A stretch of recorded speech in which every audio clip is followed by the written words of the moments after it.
All right, hello everyone, and welcome to Whiskey Uncorked. For an inaugural video, experimental video, I figured this would be fun, um, more interesting than anything else. I've accumulated a ton of samples over the years, primarily 1 ounce, 2 ounce samples that were either 2 ounce samples from bottles that I owned and I was getting close to finish. I've kept a sample of the vast majority of bottles that I've had over the years. I've drank some of them, but not a ton. I used one in the Open 14 review not too long ago just to kind of compare and contrast. So, got a little bit of validation there in terms of the overall uh, usefulness of that. But I also have a bunch of 1 ounce samples that have primarily come from my brother's, his collection over the years that he sent me for blind tastings. And I usually do half of a 2 ounce sample for those. And I keep the other half, again, the vast majority of the time.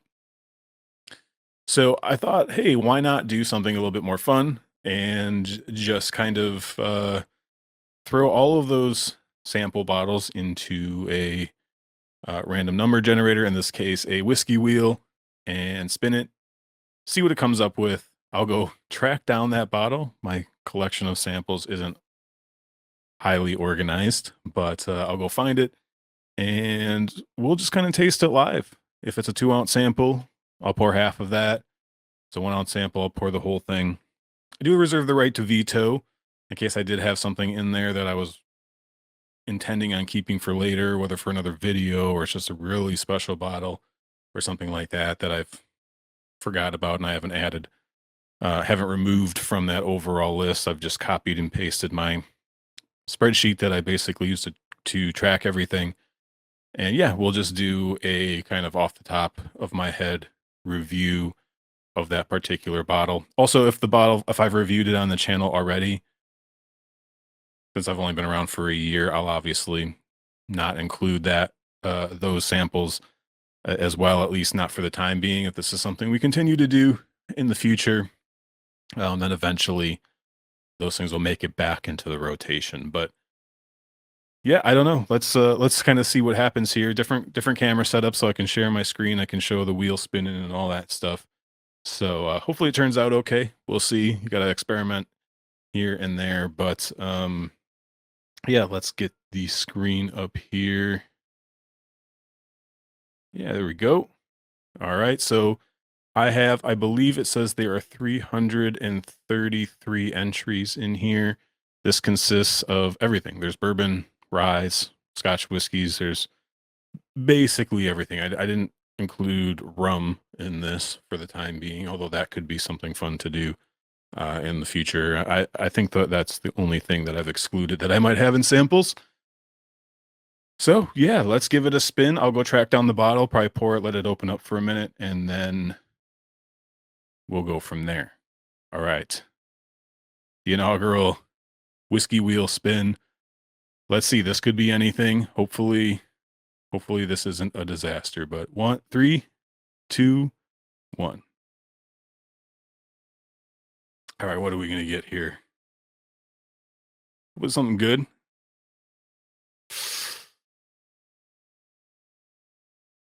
Ooh. Okay. So yeah, the formatting's weird just because I've literally copied and pasted it from a spreadsheet, and I wanted to make sure I had all the columns that will tell me what I'm actually gonna go look for. But the Ardbeg, their committee release from a few years ago. All right, let me go track that down, and I will be back. I'll probably, while it's opening up, I'll just double check a few details about the bottle just to make sure I'm not talking completely out of my rear end. But yeah, here we go. All right, I did manage to track down the bottle. Probably saw every other sample of Ardbeg I have before I found this one, but I'm gonna go ahead and remove this. I might even have another sample of this in there. This is almost certainly sent to me by my brother Kevin, who was an Ardbeg fanatic for quite a few years and pretty much had every committee release up until maybe like Hypernova or something like that, somewhere in there. And yeah, he would send me these in blinds.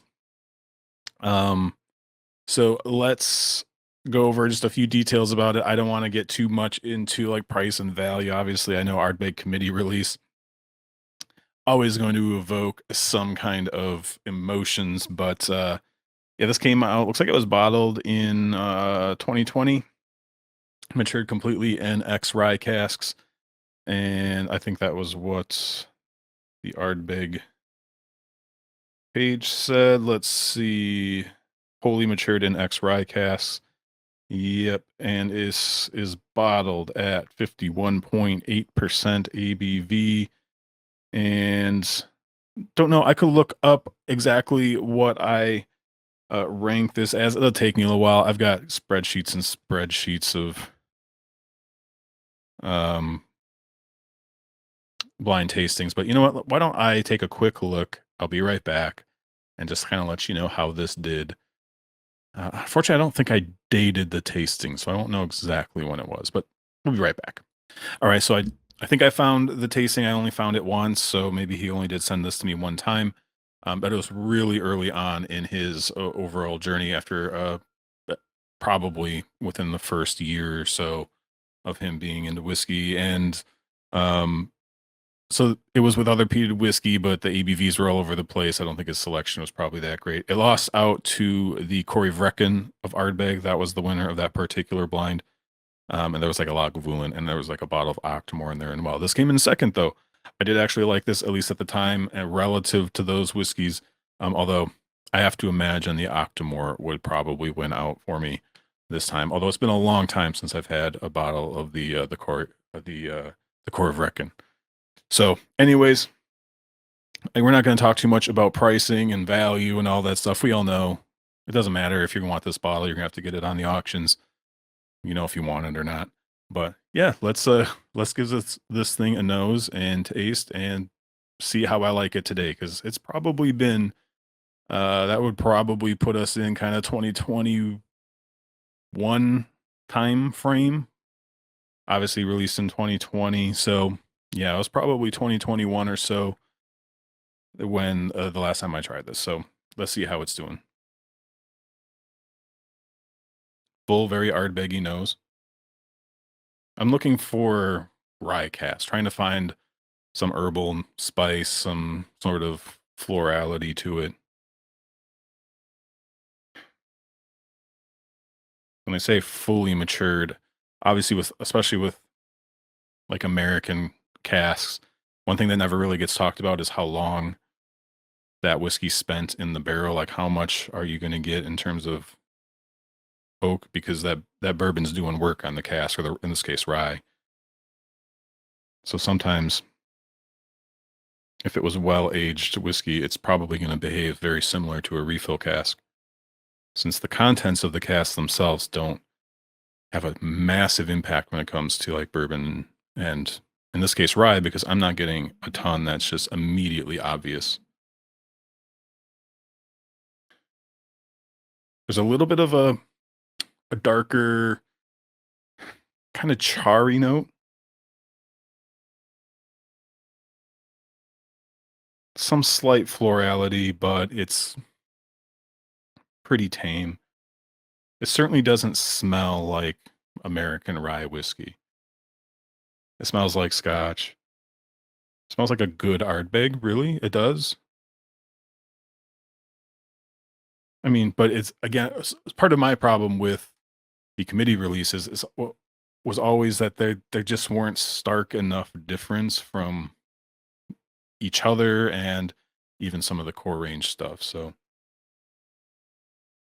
yeah, I would say the one thing that I can even pick out as being kind of different from maybe just a standard, even like an Ardbeg 10, is there is kind of like a charry molasses undertone to it. It's a pretty light note. It's not super obvious, but it's there.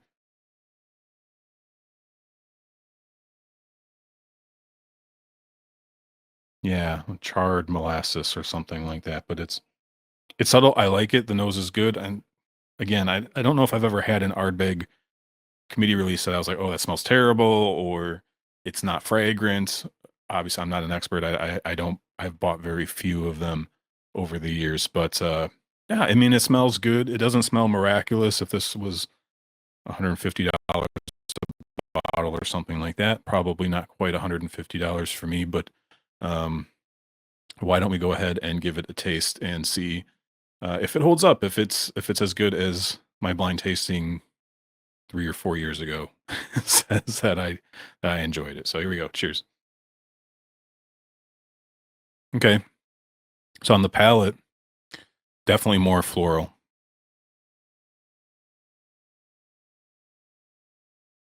It's spicy overall. It's not necessarily recognizable as like rye spice, but there's definitely a good dose of like black pepper.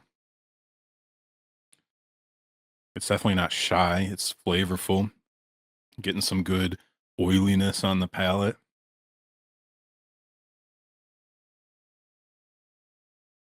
Full, complete experience. Nice finish.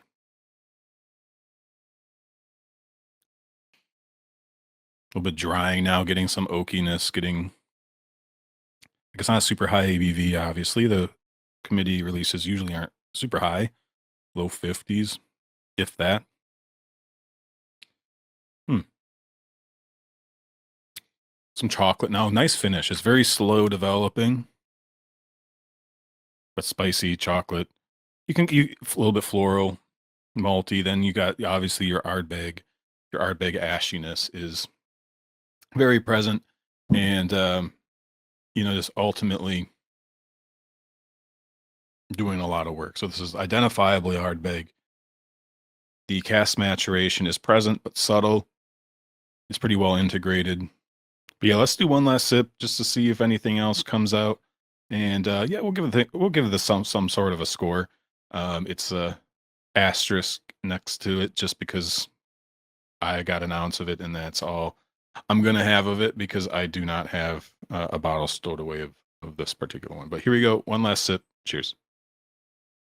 Not a super viscous mouthfeel, but it definitely does cling to your mouth.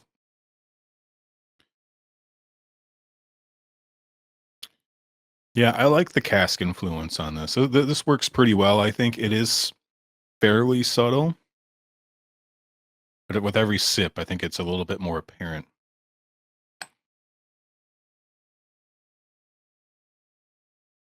Yeah, really nice. Again, it's getting some of that molasses now. The sip was a little bit more molassesy than it was chocolatey. I think the second sip had a little bit more chocolate on it, but this one's darkening, getting a little bit of that char, some bitterness. Not off-putting, not like some of the other ones that I had where it's just a real kind of acrid bitterness. This is kind of a nice, oaky, balanced bitterness where there's other things happening. It's not the only thing that's left. Yeah, I mean, I like this whiskey. This is pretty good. Um, Again, is it worthy of the price? Is it worthy of a committee release from Ardbeg? I get it. Obviously, I'm drinking this completely. This didn't cost me anything. Even the stuff that I paid for, technically today, if it wouldn't cost me anything to record this video. So I just kind of enjoy it. Probably years in the past, in most cases. So um, as far as the score goes, this is I think right on par at least with the Ardbeg Spectacular from this year. Excuse me, which I did enjoy. I think I gave it a 7 out of 10. I think that if anything, this one might even be a little bit more complex. It's probably definitely less sweet than that one was. It's been a little while since I've had a dram of that now that I think about it. But I enjoyed that one. I think this one is probably all around better. It's got some more complexity. I think the age, again, these committee releases tend to be kind of a mix of things. I know the Spectacular had like I think some 13 or 14-year-old like refill cask stuff in it. Was that the Madeira casks for that one? From Glenmorangie, or maybe it was port. Sorry, it was port. That's right. Because it was from Glenmorangie. It was the Quinta Ruban casks. So this one I think is a little more complex, although not nearly as sweet. This is definitely If you're more of a sweet whiskey person, this probably is not that you wouldn't like it, but it's definitely kind of lacking in some sweetness. You're getting some pretty pungent Ardbeg, and you can find those rye casks in there. So yeah, I think this is probably still 7 out of 10 for me. It's in that same category as say like Spectacular. Although I do think like if I was going to get a bottle for myself, I'd have to do a side by side, which I'm not going to do. I can't really do it now. There's not too much left. I could maybe bump this one up to an 8. Yeah, let's bump this up to an 8 out of 10. This is excellent whiskey. This is well done. It's innovative. You don't see a lot of rye finished whiskeys, rye matured whiskeys. This, according to Ardbeg's website, is fully matured in rye casks. Although, again, with like bourbon, you're not tasting the bourbon necessarily, right? You're using those casks for different reasons. Similar thing here. Yeah, I think you probably do get a little bit more of the spiciness. And again, I don't know if they recharred these casks or if these were obviously previously heavily charred, but you get a nice kind of barrel char flavor here that you would expect to find in a lot of American whiskeys. So yeah, let's just do 8 out of 10. I do think I prefer this one a bit more than the sweetness of the Spectacular, and I did like that one. I thought that one was good. It's maybe not worth the price, but the whiskey inside the bottle was pretty solid. So 8 out of 10 for the Ardbeg. Well, probably one of the better committee releases that I can remember, although I need my memory refreshed. And yeah, let me know down below if we can clean this up a little bit, get this a little bit more professional looking. Kind of threw on the webcam so I could show the wheel spinning, and so no 4K video this time, down to the lowly 1080p, which I know is probably fine for the vast majority of people. We'll see the magic that Adobe can do in the editing phase. But until next week, everybody, where yeah, probably after this one, you'll see another standard whiskey review from me on Monday. Until then, take care. Cheers.